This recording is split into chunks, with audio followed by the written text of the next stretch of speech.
ശ്രീചന്ദ്ര ടാരോട്ടിലേക്ക് ഏവർക്കും സ്വാഗതം. പുണർദം നക്ഷത്രത്തിന്റെ ജൂലൈ 2025 ടാരോട്ട് റീഡിംഗ് ആണ് ഇവിടെ നോക്കുന്നത്. ആദ്യമായിട്ട് ചാനൽ കാണുന്നവരാണെങ്കിൽ സബ്സ്ക്രൈബ് ചെയ്യുക, ലൈക്ക് ചെയ്യുക, ഷെയർ ചെയ്യുക. വീഡിയോ റിസൊനേറ്റ് ആവുന്നുണ്ടെങ്കിൽ കമന്റ് ചെയ്യാനും മറക്കരുത്. പുണർദം നക്ഷത്രക്കാർക്ക് ജൂലൈ 2025 ടാരോട്ട് കാർഡുകൾ എന്താണ് പറയുന്നതെന്ന് നമുക്ക് നോക്കാം. ആദ്യത്തെ card the world, 7 of pentacles, 4 of pentacles, 3 of swords and king of pentacles. ഇവിടെ ഈ ഒരു മാസത്തിന്റെ ഓവറോൾ എനർജിയായി ദ വേൾഡ് കാർഡ് വരുമ്പോൾ നിങ്ങളുടെ ജീവിതത്തിന്റെ ഒരു സൈക്കിൾ പൂർത്തിയാവുന്നതിന്റെ സൂചനയാണ്. അച്ചീവ്മെന്റ്സ്, സാറ്റിസ്ഫാക്ഷൻ ഒക്കെ ലഭിക്കുന്നതായിട്ടാണ് സൂചിപ്പിക്കുന്നത്. കഴിഞ്ഞ കുറച്ച് മാസങ്ങളായി നിങ്ങൾ ഹാർഡ് വർക്ക് ചെയ്തിട്ടുണ്ടെങ്കിൽ അതിൻ്റെയൊക്കെ ഒരു സക്സസ് ലഭിക്കുന്ന ഒരു മാസമാണ്. ഇവിടെ 7 ഓഫ് പെന്റിക്കിൾസ് എനർജി സൂചിപ്പിക്കുന്നത് അവസരങ്ങൾ വരുന്നത് ക്ഷമയിലൂടെയും ലോങ് ടേം പ്ലാനിങ്ങിലൂടെയുമാണെന്നാണ്. പെട്ടെന്നുള്ള ഒരു റിസൾട്ട് ചിലപ്പോൾ നിങ്ങൾക്ക് കാണാൻ കഴിയില്ല, പക്ഷേ ധനപരമായോ ജോലിയിലോ ബന്ധങ്ങളിലോ ഇൻവെസ്റ്റ് ചെയ്തിട്ടുണ്ടെങ്കിൽ അതിൻ്റെ ഒരു വളർച്ചയുടെ സൂചനയാണ് നിങ്ങൾക്ക് കാണാൻ കഴിയാം.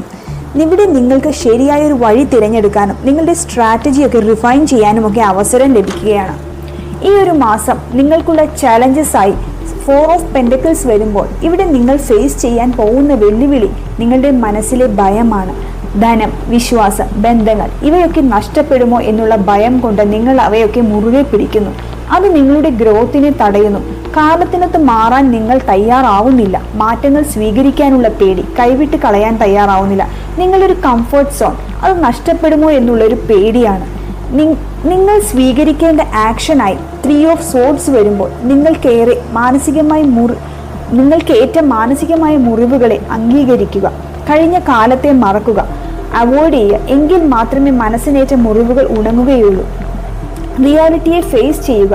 നിങ്ങളുടെ മനസ്സിനെ ഫ്രീ ആക്കുക. എങ്കിൽ മാത്രമേ മുന്നോട്ട് പോകാനുള്ളൊരു വഴി നിങ്ങൾക്ക് തെളിയുകയുള്ളൂ. മാസം അവസാനത്തോടുകൂടി സാമ്പത്തികപരമായി ഒരു സേഫായ പൊസിഷനിലേക്ക് വരാനുള്ള ഒരു സാധ്യത കാണുന്നു.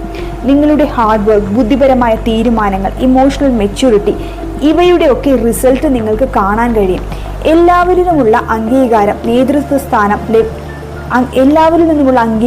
നേതൃത്വ സ്ഥാനം ഒക്കെ ലഭിക്കാനുള്ള സാധ്യതയും ഒക്കെ സൂചിപ്പിക്കുന്നു. ഇതോടുകൂടി ഈ കാർഡ് റീഡിംഗ് ഇവിടെ പൂർണ്ണമാവുന്നു. ഏവർക്കും ഒരു ശുഭദിനം ആശംസിക്കുന്നു.